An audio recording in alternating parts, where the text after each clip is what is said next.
pessoal, tudo bem? Sou a professora Nilce e estou aqui para mais uma Dica Horus Enem. Continuamos com o caderno rosa do ano de 2018, questão 124, Física. As pessoas que utilizam objetos cujo princípio de funcionamento é o mesmo do das alavancas aplicam uma força chamada de força potente em um dado ponto da vara, para superar ou equilibrar uma segunda força chamada de resistente em outro ponto da vara. Por causa das diferentes distâncias entre os pontos de aplicação da força potente e resistente e seus efeitos também são diferentes. Os seus efeitos também são diferentes. A figura mostra algum exemplo desses objetos. Em quantos objetos a força potente é maior que a força resistente? Então, para isso, a primeira coisa a gente vai saber que todos esses objetos que têm um funcionamento parecido com uma alavanca, eles têm um ponto de giro. Ó, o da alicate é aqui, da pinça é aqui no pontinho, aqui tem o do carinho de mão, aqui o da quebra-nozes e do abridor de garrafa. Esse ponto de giro, ele serve para a gente calcular a distância entre onde é aplicada a força resistente e a força potente, a distância da força potente até a resistente. Então, toda força tem um momento de força. Então, o momento de força é dado pela força vezes a distância. Então, a força aplicada vezes a distância até de onde a força aplicada até o ponto de giro. Por isso que é importante. Se eu tenho a força resistente, vai ser a mesma coisa, é a força resistente até o ponto de giro.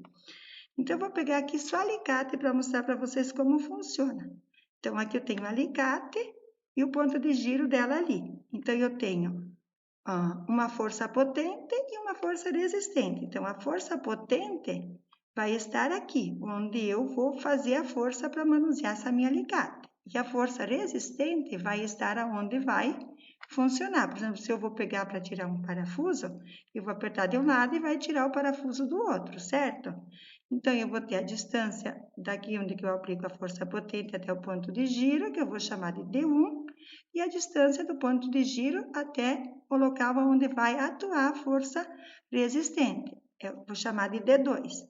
Para isso estar em equilíbrio, o momento da força potente tem que ser igual ao momento da força resistente. Então, força potente vezes a distância 1 vai ser igual a força resistente vezes a distância 2, certo?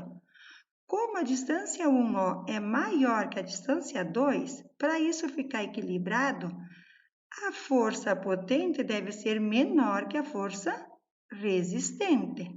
Então, isso é bem claro para a gente. Ó, se eu for aplicar aqui uma força numa alicate, eu vou aplicar uma força menor para ter uma força maior, para ter um resultado maior. Então, isso acontece no quebra-nozes, no carinho de mão. Por exemplo, eu faço uma força pequena e carrego bastante coisa.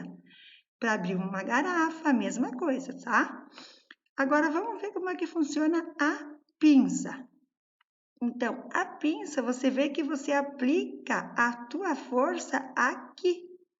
Então, eu vou ter o quê? A minha força potente vai ser aqui e a minha força resistente vai ser aqui nas aspinhas dela, certo?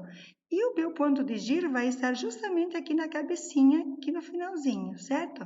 Então, eu vou ter a distância da força potente até o ponto de giro, que é o D1, e a distância da força resistente até o ponto de giro, que é o D2. Novamente, para sair equilíbrio, eu tenho que ter as duas forças iguais. Momento da força potente igual ao momento da força resistente. Agora aqui, ó, o caso D1 é menor que o D2. Para ficar em equilíbrio, a força potente tem que ser maior que a força resistente. E isso a gente pode ver na prática. Eu aplico uma força maior, mas o meu resultado é menor, porque eu quero só arrancar um pelo, por exemplo. Eu não vou querer cortar alguma coisa, certo? Então, a nossa resposta correta é a letra A, pinça. Essa foi mais uma Dica Horus Enem. Espero que vocês tenham compreendido e continuam com os nossos vídeos da Dica Horus Enem. Até mais!